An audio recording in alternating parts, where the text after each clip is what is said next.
अपने कर्म और धर्म से अपने जीवन को प्रकाशित करते हैं।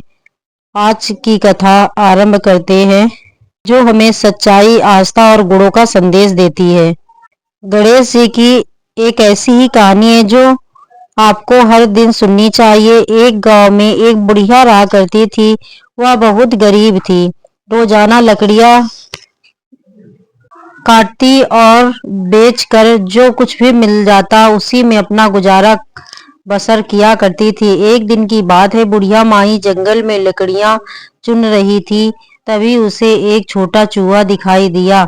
सर्दी के मौसम में वो नन्हा सा चूहा ठंड से कांप रहा था।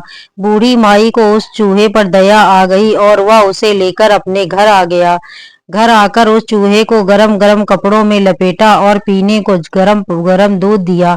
क्योंकि उस बुढ़िया माई का कोई भी नहीं था, तो उन्होंने उसे अपने बेटे की तरह पालना शुरू कर दिया। अपने बेटी की तरह प्यार करने लगी और उस चूहे का नाम भी उन्होंने मूसा रख दिया। धीरे धीरे सारे गांव वालों को पता चल गया कि बुढ़िया माई के एक मूसा नाम का बेटा है।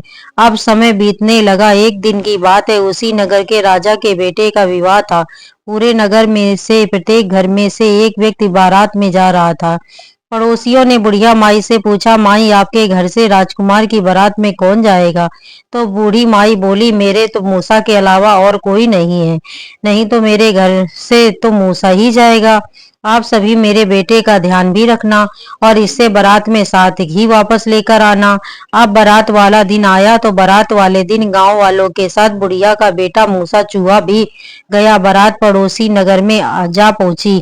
वहां सारे बाराती तालाब में स्नान करने लगे। तब वहीं एक तरफ मूसा भी स्नान करने लगा। तालाब के सामने ही राजा का महल था।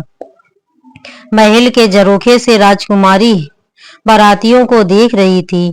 तब उसने तालाब में बारातियों के साथ एक चूहे को स्नान करते देखा तो आश्चर्य में पड़ गई। शाम को राजकुमार की बारात सज धज कर बैंड बाजे के साथ महल में पहुंची।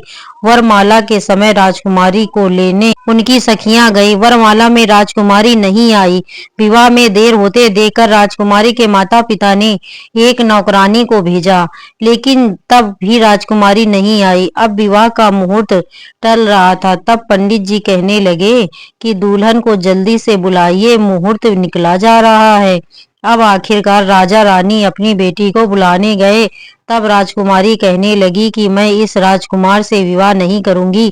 यह बात सुनकर माता पिता ने उसका कारण पूछा तो राजकुमारी कहने लगी कि उस बारात में एक चूहा भी आया है, मैं तो उसी के साथ विवाह करूंगी। राजा रानी ने राजकुमारी को खूब समझाया कि वह चूहा एक गरीब बूढ़ी माई का बेटा है, तुम वहां जाकर बहुत कष्ट में रहोगी। लेकिन राजकुमारी नहीं मानी, जिद पकड़ ली कि मुझे विवाह करना है तो सिर्फ चूहे से। तब राजा रानी अपनी बेटी की जिद के आगे कुछ नहीं कर पाए और फिर राजा और बारात को सारी बात बताकर क्षमा याचना की। दूल्हे सहित पूरी बारात बिना कुछ खाए पिए नाराज होकर वहां से चली गई। फिर राजा ने राजकुमारी का विवाह उसी मूसे से करवा दिया। उधर बारात वापस नगर में आई तो बूढ़ी माई ने नगर वालों से पूछा कि तुम सब तो आ गए, परंतु मेरा बेटा मूसा कहाँ है? तब एक व्यक्ति कहने लगा, बुढ़िया माई, तुम्हारे मूसे का तो राजकुमारी से विवाह हो रहा है। वो तो तुम्हारे लिए बहू के साथ साथ धन दौलत भी ला रहा है। अब तुम तो बस बहू के स्वागत की तैयारी करो। बूढ़ी माई ने सुना तो बहुत खुश हो गई। झटपट अपनी झोपड़ी को लीप पोत कर सुंदर मारने बनाए और गुड़ की लपसी बनाई और फिर नगर की सब औरतों को भी बुला भेज दिया।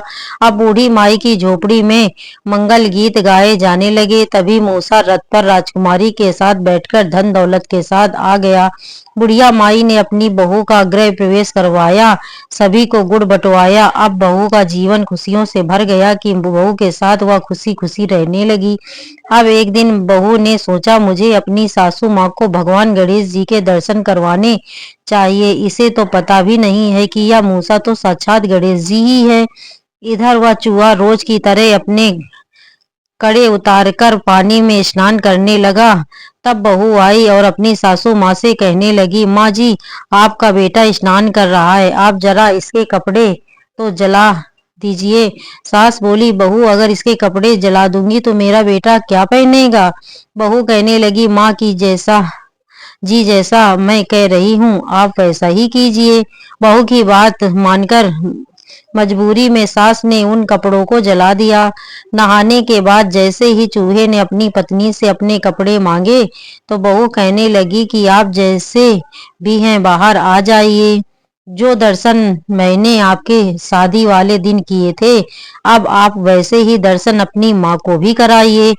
तब मूसे अर्थात गणेश भगवान ने बूढ़ी माई को दर्शन दिए।